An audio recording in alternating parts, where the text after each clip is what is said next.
Hello everyone. Welcome to 17th March CECA live webinar. Myself, Hermes, an registered migration agent CECA. In this webinar, I'm going to discuss the recent March 2026 recent migration update. So what's going to happen recently in Australian migration industry. So let's begin with the first update, which is going to be implemented shortly.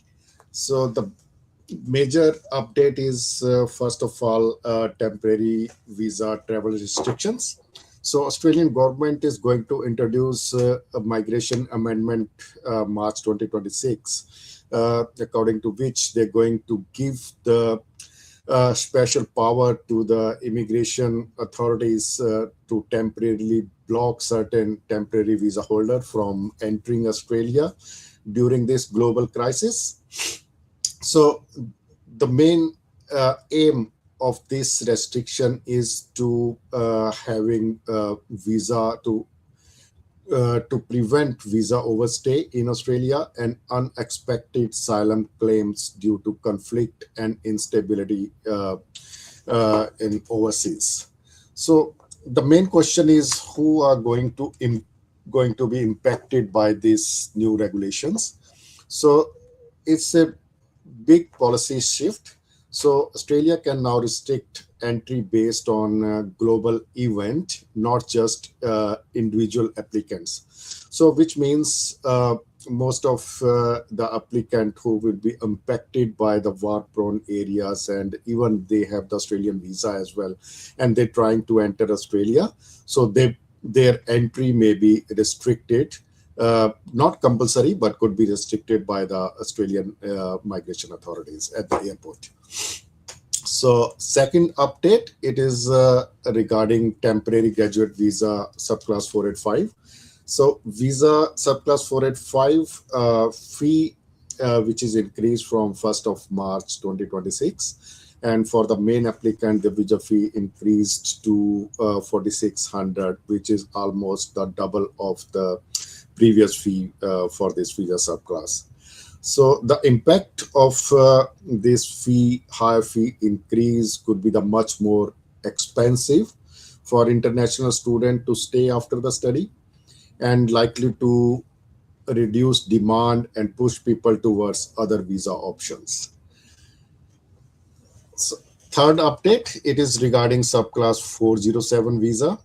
So Australian government going to have strict application rule for this visa subclass, which was quite popular for the people, especially who were on 485 visa, and their 485 visa going to expire, and they usually move towards these visa subclasses. So for this subclass 407, which is a training visa, so new rule implemented from 11th of March 2026 you cannot launch this visa until the sponsorship is approved, which is a temporary business activity sponsorship for the business. It has to be approved. And secondly, the nomination from the employer, that also have to be approved. Only then the applicant will be eligible to apply this visa. So the major effect of this new strict rule would be the longer preparation time before applying. So you have to wait until your sponsorship and nomination is approved. So you have to prepare accordingly before your current visa cease.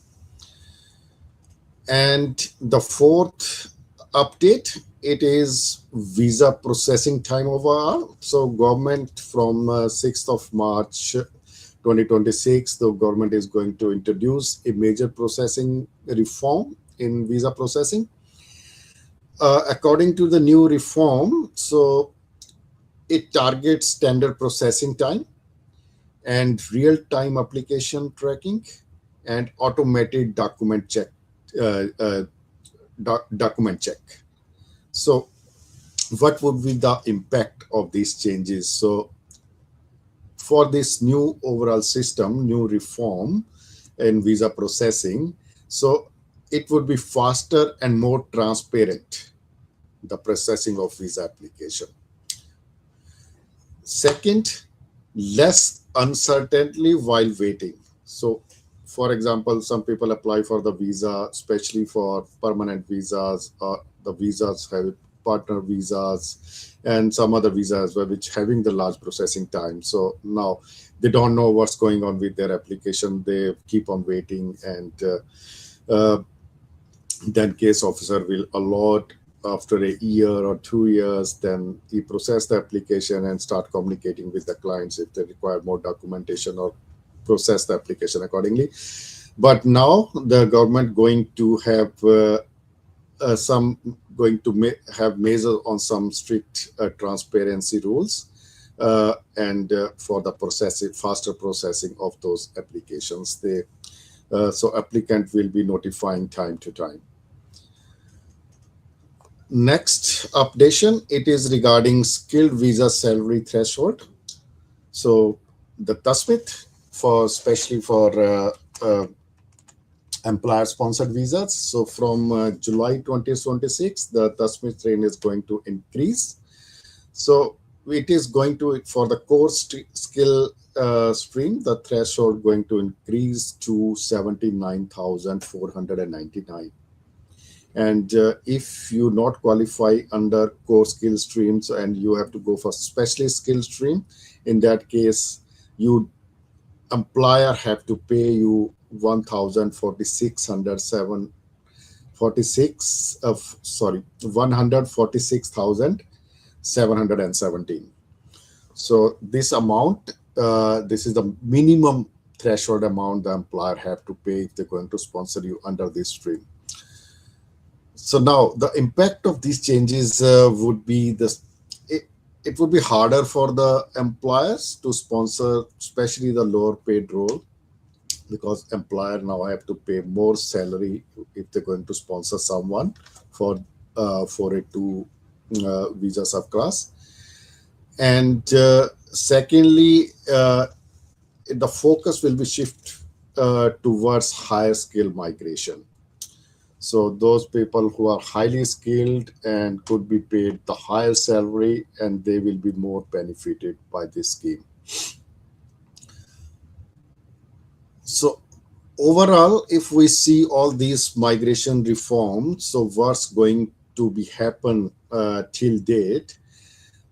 The first of all is the tightening control of the immigration policies. So the empowering travel restrictions, strict rule.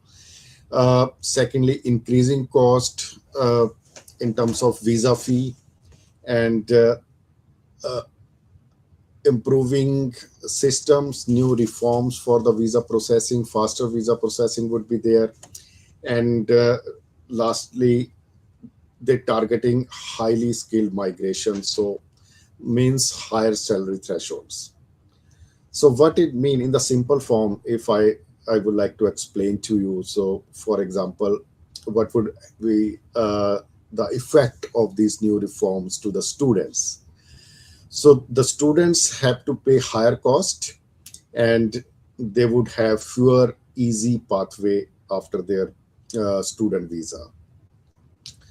The main pathway was subclass 407, subclass 485, and another employer sponsored visa or skill visa. So now the fee going to increase, and more restrictions, the temporary visa subclasses like 407. So now the higher cost they're going to pay for another visa subclasses, and they have fewer easy pathway to move on after student visa. For skilled worker, there are still great opportunities for skilled worker, but the main thing they have to consider is the strict salary rule. So recently, if we see from recent invitation round from New South Wales and Victoria, they did invitation round yesterday as well. So the stat from the from these invitation round, we can see that most of the occupation they invited Victoria, especially in ICT, business, construction, especially the construction project managers. They invited nursing, ECT people, engineering, and agriculture. related people, agriculture scientist, agriculture technician, agriculture consultant. So all these people, whoever they invited by the Victoria, they all invited people who are working on a great salary range, 90,000 and above. So it is the major concept they added. They're looking at what salary you are getting and then inviting accordingly. So they're targeting the skill migration with higher salary threshold. It's a big update.